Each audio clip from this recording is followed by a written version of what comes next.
এরাও শত্রু, মুখোশের আড়ালে। অমিতের বাড়িতে কিন্তু সব স্বাভাবিক, কেউ কান্নাকাটি করছে না। তার মানে সবকিছু কি সাজানো? শোনো হলধর, যে ছেলেটি গুলি চালিয়েছিল তাকে যত তাড়াতাড়ি সম্ভব এখান থেকে আউট করে দাও। বলো হবে না, আইসিসি তো আছে, দেখা হবে না। এসপি স্যার, প্ল্যান 2টা এবারে একটু অ্যাপ্লাই করুন না। প্ল্যান 2? এবার ওটা আমাকে কাজে লাগাতেই হবে। এই সপ্তাহের মধ্যেই তোমাদেরকে আমি একটা গুড নিউজ দেব। হ্যাঁ পিন্টু, আমি নিশ্চয়ই দেব।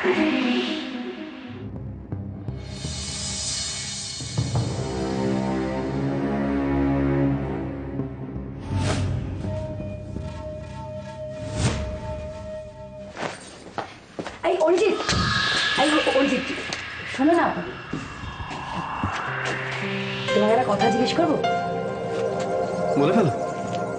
বলছিলাম কি, এই যে টিভিতে এই সমস্ত নিউজ দেখাচ্ছে যে অমিত ঠাকুরপো গুরুতর আহত, জখম, এগুলো সব মিথ্যে, তাই না?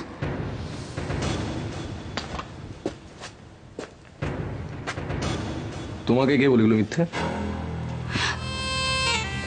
কেউ তো বলেনি, কেউ বলেনি। আসলে তোমাদের মুখগুলো বলছে, জানো, তোমার মুখ, বাবার মুখ, নন্দিনীর মুখ, কারো মুখে কোনো টেনশন নেই। অমিত মুখার্জি ওদিকে মরতে বসেছে, অথচ তোমরা এত নিশ্চিন্ত। ভাবতে তো আর কোনো আপত্তি নেই, তোমার ভাবনা তুমি ভাবো, কেউ তো বারণ করেনি। তাহলে বলছো আমি যা যা বলছি, মানে এই টিভির এই ঘটনাগুলো সব মিথ্যে, তাই তো? আমি তো কিছু বলিনি, তুমি ভাবছো, তোমার ভাবনা। Carry on. বড়দিকে গিয়ে বলি, এই সব ঘটনাগুলোই সাজানো, সব মিথ্যে, ফলস। শুভব্রত, আমি কথা বলছি, শোনো, আমি কিছুক্ষণের জন্য বেরোবো, এই ঘন্টা 2-3 সামলে নিতে পারবে তো? Thank you. নন্দিনী, গতকাল যে লোকটা প্রসাদ নিয়ে এসেছিল, ওর নাম মনে পড়েছে? থাক না বড়মা, এখন আর নাম জেনে কি হবে? না না, থাকবে কেন? কাল থেকে মনে করার চেষ্টা করছি, কিছুতেই মনে পড়ছে না। এই কিছুক্ষণ আগে মনে পড়েছে, তোমাকে না বললে আবার শান্তি হবে না। আচ্ছা ঠিক আছে, বলুন কি নাম? হ্যাঁ, ওই হলধর।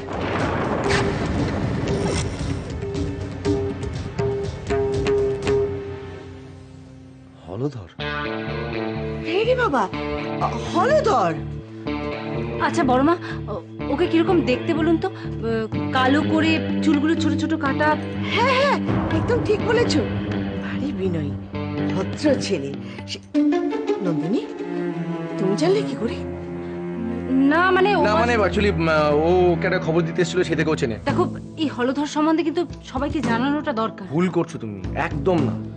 এমনিতে সবাই এখন নদাকে নিয়ে টেনশনে আছে, এরপর যদি জানতে পারে যে স্বাস্থ্যমন্ত্রীর পিএ একেবারে আমাদের বাড়ির ভেতর ঢুকে গেছে, তাহলে আরো সবাই ভয় পেয়ে যাবে।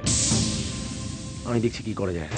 একজন সামান্য ডিএসপি, আমি তো ভাবতেই পারছি না, একজন স্বাস্থ্যমন্ত্রীর বিরুদ্ধে দাঁড়িয়ে পড়েছে। একবার চিফ মিনিস্টারের হাতটা ওর মাথার উপর থেকে সরে যাক, তারপর দেখবেন ওকে আমি কুত্তার বাচ্চার মতো গুলি করে মারবো। মানে ছোট মুখে বড় কথা হয়ে যাবে, তো বলি, মানে অমিত মুখার্জির সাথে মুখোমুখি যুদ্ধ করব, এটা আমাদের বাপের জন্মে হবে না। অমিতের বুকে গুলি মারবে, এত বড় বন্দুকবাজ এখনো জন্মায়। যতই বড় বড় ইয়ে হোক না কেন, অমিত যদি সামনে এসে একবারে খালি হাতে দাঁড়ায় না, ইয়ে করে ফেলবে। কাউকে চোরাগোপটা মারতে গেলে না একটা ফুল প্রুফ প্ল্যান দরকার। সেরকম প্ল্যান কি তোমাদের কাছে কিছু আছে? এমন একটা প্ল্যান আছে যে অমিতের বাপও বুঝতে পারবে না। এরাও শত্রু, মুখোশের আড়ালে।